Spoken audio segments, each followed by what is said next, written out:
Assalamualaikum warahmatullahi wabarakatuh. Halo teman-teman, kembali bersama saya Nanda Aris Ramadi dengan NPM 2578232. Ya, di kali ini saya akan melanjutkan presentasi modul.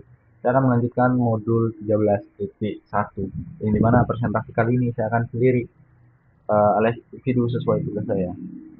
Kita akan presentasi tentang ICMP atau pesan ICMP dan ICMP V4 dan ICMP V6.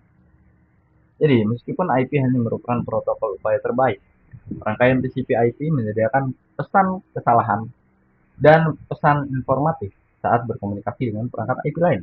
Pesan-pesan ini dikirimkan menggunakan layanan ICMP. Tujuan pesan-pesan ini adalah untuk memberikan umpan balik tentang masalah yang terkait dengan pemrosesan paket IP dalam kondisi tertentu, bukan untuk membuat IP lebih andal. Pesan ICPM ini tidak diwajibkan dan seringkali tidak diizinkan dalam jaringan karena alasan keamanan. Nah, ini jenis-jenis pesan ICPM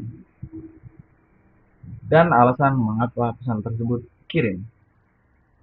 Sangat beragam pesan-pesan ICPM yang umum, ICMP V4 dan 6, dan dibahas dalam modul ini meliputi kerangka keterjangkauan host, lalu tujuan dan layanan tidak dapat diakses, dan waktu melampaui.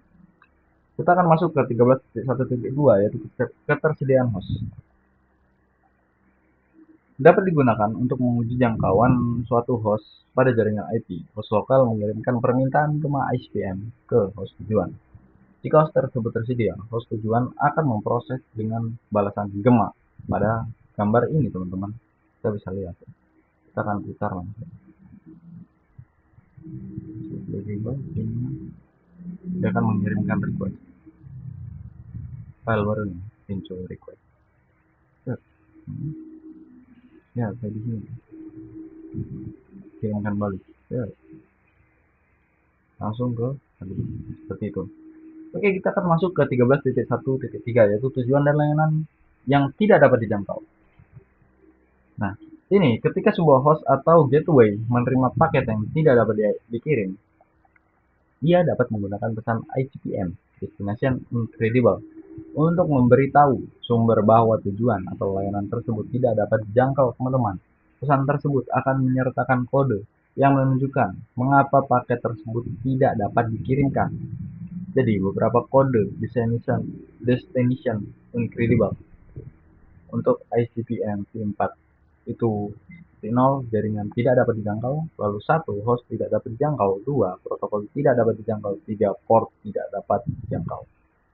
Dan beberapa kode Destination Incredible untuk IPv6 itu 0, dia kalau 4 ya. Dia kalau 4 port tidak dapat dijangkau, tapi kalau 3 dia alamat tidak dapat dijangkau, kalau 2 di luar cakupan alamat sumber, teman-teman. Dan kalau satu, komunikasi dengan tujuan dilarang secara administratif, misalnya firewall, lalu 0, tidak ada rute ke tujuan. Kita lihat lagi ke 13.1.4, yaitu waktu terlampau. Pesan ICPM V4 time accepted digunakan untuk router untuk menunjukkan bahwa sebuah paket tidak dapat diteruskan karena pilot time to live atau TLL. Pada paket tersebut telah dikurangi menjadi 0 jika sebuah router menerima paket dan mengurangi file TTL pada paket IPv4 menjadi 0, maka router tersebut akan membuang paket tersebut dan mengirimkan pesan time accepted ke host sumber.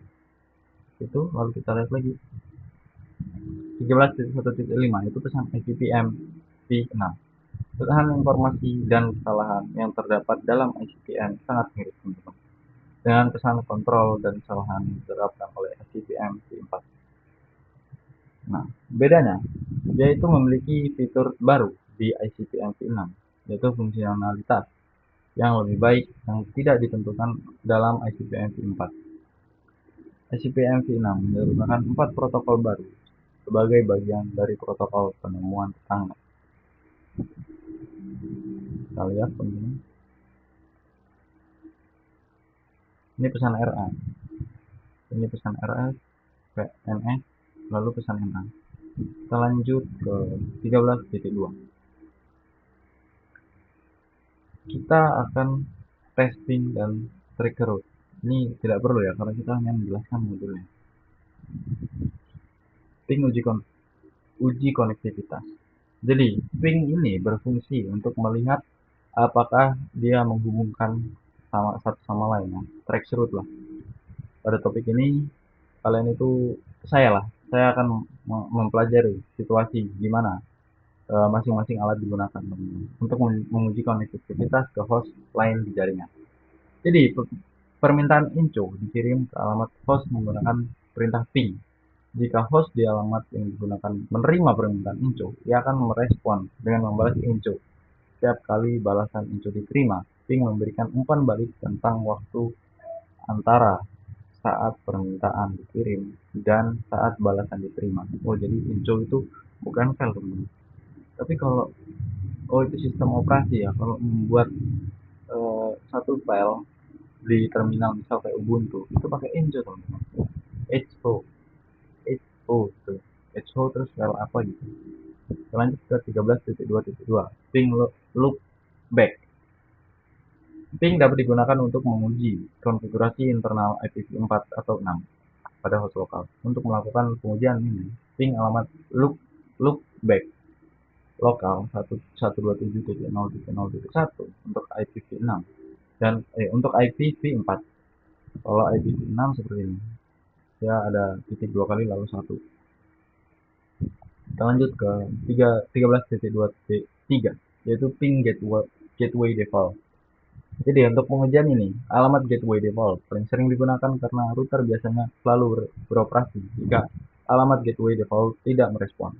Ping dapat dikirim ke alamat IP host lain di jaringan lokal yang diketahui beroperasi. Jika gateway default atau host lain merespon, maka host lokal dapat berhasil berkomunikasi melalui jaringan lokal. Namun, jika gateway default tidak merespon, tetapi host lain merespon, ini akan mengidentifikasi masalah pada antarmuka router yang berfungsi sebagai gateway default. Seperti itu. Kita lanjut ke 13.2.4. Lakukan ping ke host jarak jauh. Ping juga dapat digunakan untuk menguji kemampuan host lokal untuk berkomunikasi melalui jaringan internet. Jika ping ini berhasil mengoperasikan, bagian besar jaringan internet dapat diverifikasi. Ping yang berhasil di seluruh jaringan internet mengonfigurasi komunikasi pada jaringan lokal, mengoperasi router yang berfungsi sebagai default gateway default, teman-teman.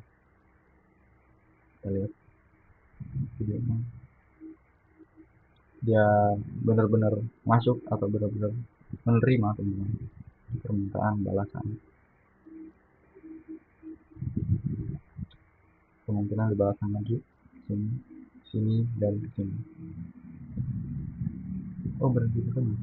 Enggak. Sini. 13.2.5 yaitu traceroute menguji jalur. Ping digunakan untuk menguji konektivitas antara dua host tetapi tidak memberikan informasi tentang daftar perangkat antara host tersebut. Tracker adalah utilitas yang menghasilkan daftar hop yang berhasil dicapai di sepanjang jalur. Daftar ini dapat memberikan informasi verifikasi dan pemecah masalah yang penting. Jika data mencapai tujuan, maka jejak tersebut dicantumkan antarmuka setiap router di jalur antara host. Jika data gagal di beberapa hop di sepanjang jalan, alamat router terakhir yang merespon jejak tersebut dapat memberikan indikasi di mana masalah atau pembatasan keamanan ditemukan. Waktu perjalanan pulang pergi RTT. Ini pengguna traceroute memberikan waktu tempuh pulang pergi untuk setiap hop di sepanjang jalur menemukan apakah suatu hop gagal merespon. Lalu TTL IPv4 dan 6. Traceroute-nya seperti ini dan kita lihat. Dia traceroute-nya TTL. Ini dilihat. Waktu ICPM terlampaui. Seperti itu. Dibalikin lagi. Traceroute yang benar. Dia akan masuk sini. Terlewat. Oh, TTL 2 berarti berhenti di sini. Nanti berhenti di sini baru sini. Lihat berhenti di sini. balik lagi atau tidak, balik lagi teman-teman ke 0/1, balik lagi baru nyampe ke 1.2 seperti itu. Ya mungkin cukup sekian untuk presentasi modul 13 ICMP. Bila ada salah kata dari saya mohon maaf. Saya akhiri. Assalamualaikum warahmatullahi wabarakatuh.